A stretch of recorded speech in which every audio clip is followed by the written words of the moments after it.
Perspektif dengan Andre Vincent Buenas.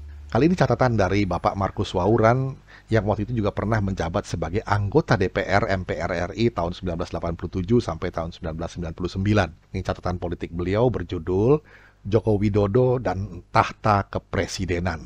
Begini.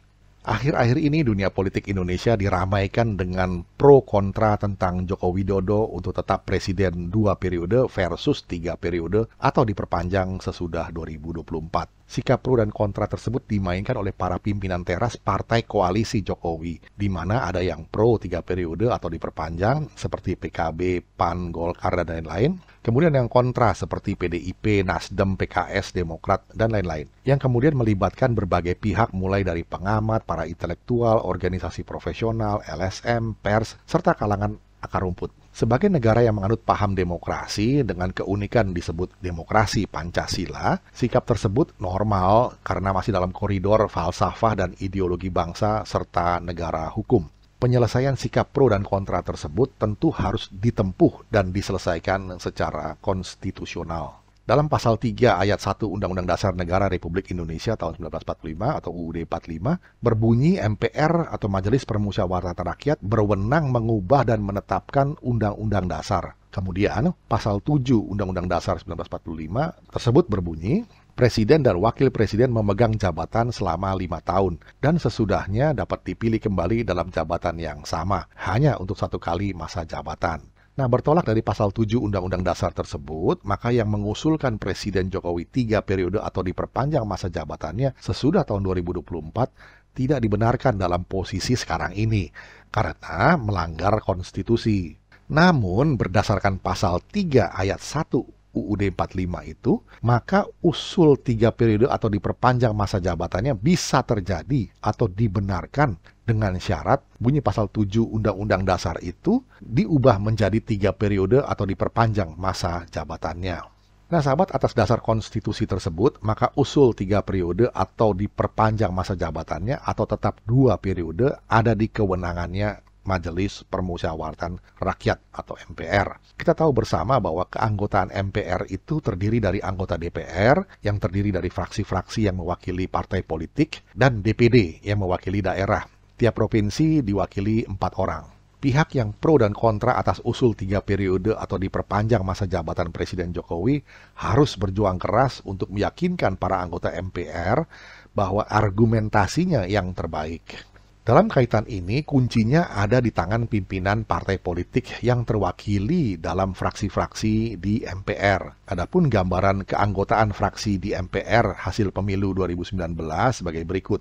PDIP ada 128 kursi, Golkar 85, Gerindra 78, Nasdem 59, PKB 58, Demokrat 54, PKS 50, PAN 44, dan P3 19. Yang semuanya berjumlah 575 orang atau 575 kursi. Dan anggota DPD berjumlah 136 anggota yang mewakili 34 provinsi. Sehingga anggota MPR keseluruhan, jadi DPR ditambah DPD, berjumlah 711 anggota.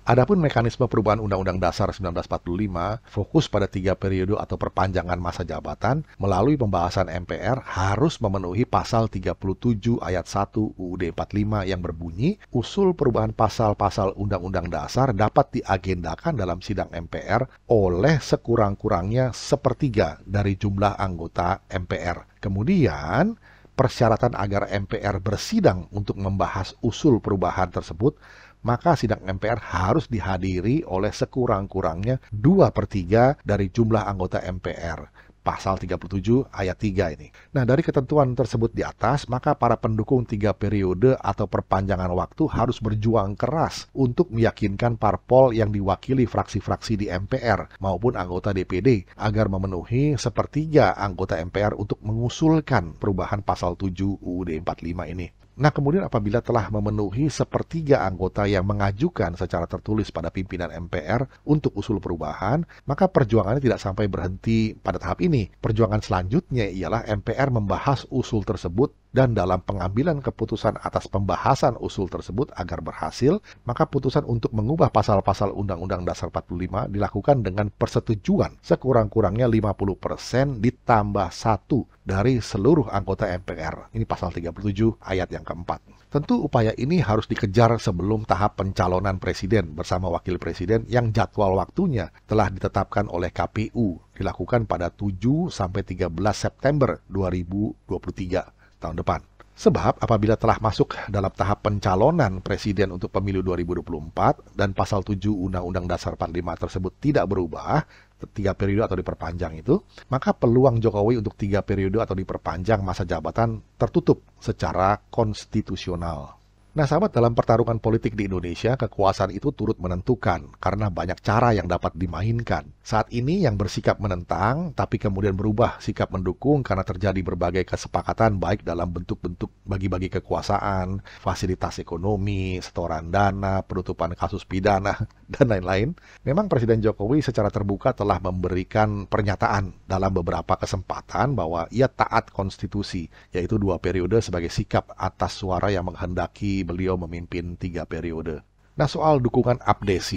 Namun politik itu dinamis, di mana sikap itu bisa berubah sesuai tuntutan perkembangan dan pertimbangan kepentingan ke depan. Yang sangat menarik dan membuat heboh saat ini ialah pernyataan ribuan kepala desa yang tergabung dalam APDESI, Asosiasi Pemerintahan Desa Seluruh Indonesia, yang diwakili ketuanya Surta Wijaya dalam silaturahmi dengan Presiden Jokowi pada Selasa 29 Maret 2022 yang baru lalu di Istora Senayan, Jakarta, dengan menyatakan bahwa APDESI mendukung Jokowi untuk 3 periode yang kemudian didukung oleh seluruh kepala desa yang hadir dengan berdiri disertai tepuk tangan yang meriah dan suara teriakan dukungan 3 periode. Yang lebih menarik lagi ialah dalam sambutan Presiden Jokowi tidak menanggapi dukungan 3 periode dari para kepala desa ini. Presiden Jokowi hanya diam saja, tidak ada reaksi atau suara tanggapan. Tidak ada suara menolak seperti sikap beberapa waktu yang lalu sebagaimana diutarakan di atas. Nah, dalam bahasa politik, sikap ini menimbulkan tanda tanya besar. Apakah sikap presiden yang semula menolak itu sudah berubah begitu?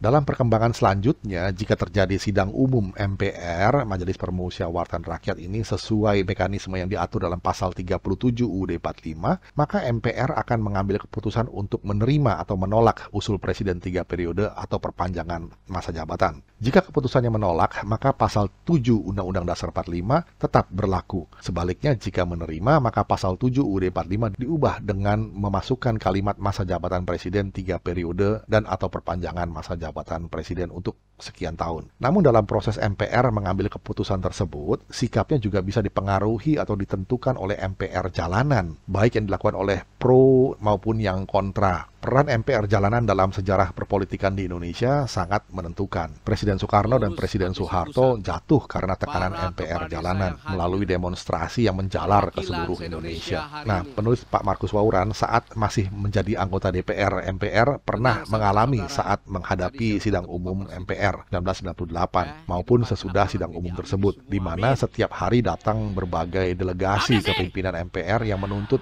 agar MPR tidak memilih Soeharto menjadi presiden, kemudian beralih menghentikan Soeharto sebagai presiden. Semua aspirasi dari para demonstran yang disampaikan kepada pimpinan MPR selalu diteruskan kepada Presiden Soeharto. Akhirnya sebelum MPR mengambil keputusan, Presiden Soeharto pada tanggal 21 Mei 1998 menyatakan berhenti sebagai presiden. Apakah nanti akan muncul MPR jalanan sebagai pressure group saat MPR bersidang membahas untuk mengambil keputusan dan menetapkan sikap pro dan kontra atas 3 periode dan atau perpanjangan masa jabatan Jokowi? Ada 2 alternatif untuk menjawab pertanyaan ini. Di satu pihak, MPR bisa mengambil keputusan untuk menolak 3 periode masa jabatan presiden maupun perpanjangan masa jabatannya setelah melihat peran MPR jalanan yang dominan menolak usul tersebut. Bahkan bisa berkembang Presiden Jokowi diberhentikan sebelum masa jabatannya berakhir dengan melalui mekanisme konstitusi setelah melihat arus dan jumlah pendukung yang luar biasa dan dominan di berbagai daerah. Hal ini bisa terjadi bila kelompok asing ikut menungganginya. Sudah jadi rahasia umum, sahabat, dan pemberitaan pers bahwa kejatuhan Presiden Soekarno dan Presiden Soeharto karena Amerika Serikat melalui CIA, Central Intelligence Agency, ikut berperan yang berkolaborasi dengan kelompok politisi, pengusaha, dan perwira militer. Sebaliknya, MPR bisa menyetujui 3 periode atau perpanjangan masa jabatan Presiden Jokowi setelah melihat peran yang dominan dari MPR jalanan. Ini bisa terjadi jika kepala desa konsisten dengan sikapnya pada pertemuan dengan Presiden Jokowi tanggal 22 Maret 1922 yang mampu menggerakkan rakyat dari ribuan desa turun ke jalan untuk mendukung 3 periode dan atau perpanjangan masa jabatan Presiden Jokowi. Memang secara yuridis kepala desa tidak boleh ikut dalam politik praktis, demikian juga ASN. Namun dalam dunia politik segala sesuatu bisa terjadi, terlepas dari kita setuju atau tidak setuju, melanggar hukum atau mematuhi hukum. Jika politik pegang komando, maka hukum takluk pada politik. Itu fakta sejarah. Apakah ini bisa terjadi mengingat Presiden Jokowi saat ini memiliki kekuasaan dengan segala kelebihan dan kekurangannya? Presiden memiliki aparatnya di daerah mulai dari gubernur, bupati, wali kota, camat, sampai kepala desa dan lurah. Tentu suatu hal yang luar biasa dan mengagetkan jika kepala desa beserta rakyatnya secara kompak ikut main politik yang secara terbuka mendukung Presiden Jokowi 3 periode. Jika ini terjadi, maka menjadi sejarah terbalik dengan nasib yang dialami oleh Presiden Soekarno dan Presiden Soeharto. Bila MPR telah memutuskan dan menetapkan mendukung Presiden Jokowi 3 periode atau memperpanjang masa jabatan, berarti dalam proses pemilu 2024 tidak ada lagi pencalonan presiden. Namun keputusan ini belum aman. Timbul pertanyaan, apakah keanggotaan lembaga legislatif baik DPR, DPD, DPRD, dan MPR akan ikut tertunda menjadi 3 periode atau harus melalui pemilu? Jika harus melalui pemilu, maka nanti DPR, DPD, DPRD, dan MPR hasil pemilu 2024 akan terisi dengan anggota-anggota baru, baik wajah lama maupun wajah baru. Nah, dalam sidang MPR yang para anggotanya hasil pemilu 2024 ini bisa berkembang di mana MPR bisa membatalkan penetapan MPR sebelumnya yang menetapkan presiden 3 periode atau memperpanjang masa jabatannya dengan mengeluarkan ketetapan baru, yaitu MPR menetapkan atau memilih presiden dan wakil presiden. Untuk itu sebelumnya harus merubah pasal 6A ayat 1 Undang-Undang Dasar 45 yang berbunyi presiden dan wakil presiden dipilih dalam satu pasangan secara langsung oleh rakyat menjadi presiden dan wakil presiden dipilih oleh MPR. Berdasarkan uraian tersebut di atas, maka keputusan pro dan kontra 3 periode Presiden Jokowi atau memperpanjang masa jabatan Presiden Jokowi secara konstitusional semuanya bermuara kepada MPR, Majelis Permusyawaratan Rakyat, sebagai pemegang tertinggi kedaulatan rakyat. Persoalan Presiden Jokowi 3 periode atau diperpanjang masa jabatannya atau muncul sosok yang baru, ada beberapa hal menarik yang perlu diperhatikan, yaitu pertama, 1.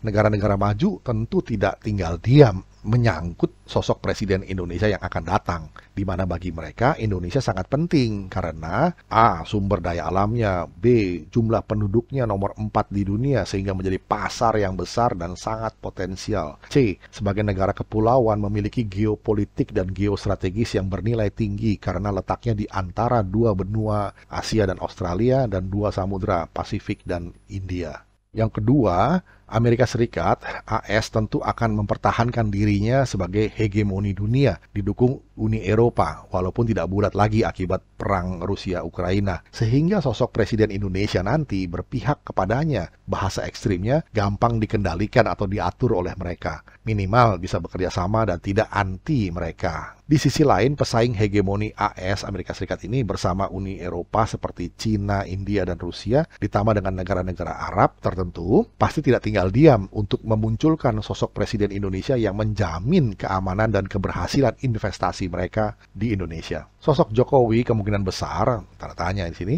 tidak dikehendaki lagi oleh beberapa negara Uni Eropa karena kebijakan Presiden Jokowi yang merugikan ekonomi atau industri mereka dengan melarang ekspor bahan mentah seperti nikel. Kemudian nanti menyusul bahan baku bauksit serta mineral lain-lainnya.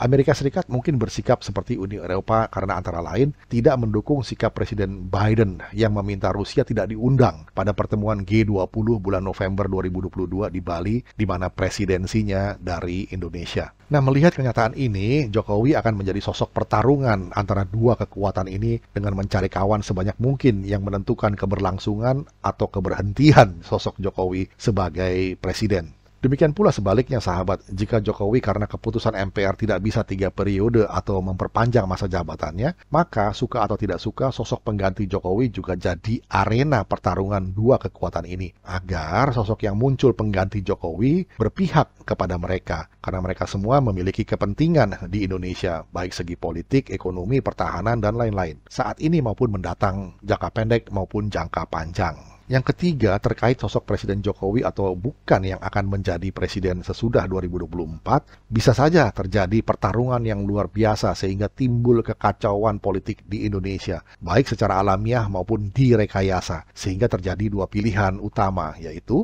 A. Pemilu 2024 ditunda untuk waktu tertentu atau tergantung situasi. B. Jika kekacauannya parah dan tidak bisa dikendalikan, maka bisa diberlakukan keadaan darurat sipil atau militer. Sesuai peraturan pemerintah pengganti Undang-Undang Perpu nomor 23 tahun 1959 tertanggal 16 Desember tahun 1959, di mana secara ekstrim membubarkan partai-partai politik dan mendirikan partai baru dengan jumlah tertentu atau terbatas, tidak seperti sekarang, jumlahnya besar tapi prestasinya kecil. Ini sahabat bisa terjadi karena dari berbagai survei sejak 2018 sampai 2021, kepercayaan rakyat kepada DPR yang anggota-anggotanya mewakili partai politik sangat rendah atau di urutan buncit atau terakhir dibandingkan dengan lembaga negara lainnya. Mungkin tingkat ketidakpercayaannya pada awal 2022 ini apakah makin merosot? Perlu dicek lagi hasil survei dari lembaga-lembaga yang kompeten. Apa yang akan terjadi pada beberapa bulan ke depan tentang pro dan kontra Presiden Jokowi 3 periode atau memperpanjang masa jabatan tentu sangat dinamis dan menarik untuk kita nantikan. Sahabat, semua pihak tentu bekerja keras untuk mewujudkan keberhasilan sikapnya. Tentu yang kawan bisa berubah jadi lawan, demikian sebaliknya, tergantung negosiasinya dengan segala imbalannya. Demikian sahabat, catatan dari Bapak Markus Wauran, seorang mantan anggota DPR atau MPR RI pada periode 1987-1999 yang lalu. Kira bisa menjadi perspektif, kita jumpa lagi di session berikutnya. Terima kasih.